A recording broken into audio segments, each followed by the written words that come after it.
बातमीपत्राच्या सुरुवातीला एक मोठी बातमी। न्यूज 18 लोकमतच्या बातमीचा अखेर इम्पॅक्ट झालेला आहे।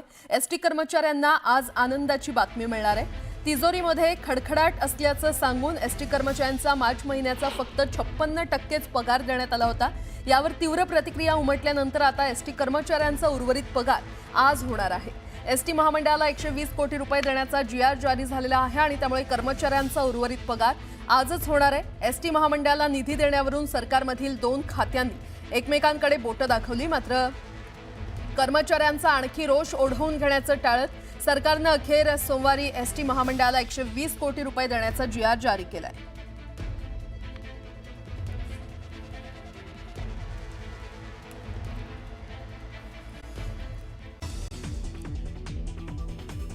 राज्य मंत्रिमंडळाची आज बैठक। मुख्यमंत्र्यांच्या उपस्थितीत होणाऱ्या बैठकीत विविध मुद्द्यांवर होणार चर्चा।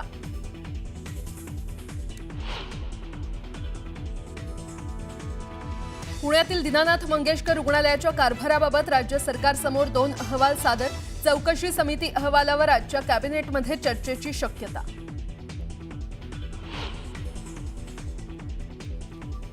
न्यूज 18 लोकमतच्या बातमीचा इम्पॅक्ट आजच होणार। एसटी कर्मचाऱ्यांचा मार्च महिन्याच्या उर्वरित पगार महामंडळाला 120 कोटी देण्याचा जीआर जारी।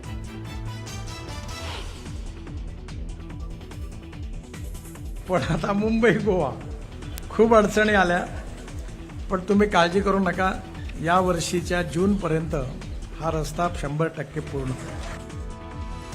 पावसाळ्यापूर्वी कोकणवासियांना मोठा दिलासा मिळण्याची शक्यता। मुंबई गोवा महामार्गाबाबत नितीन गडकरींनी दिली नवी डेडलाईन।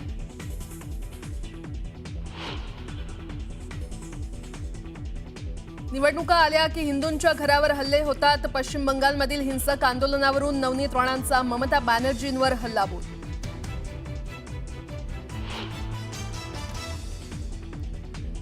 अभिनेता सलमान खान धमकी प्रकरणात बडोद्यातील एका आरोपीची ओळख पटवण्यात पोलिसांना यश। धमकी देणारा मनोरुग्ण असल्याची माहिती। मुंबई पोलिसांनी पाठवली नोटीस।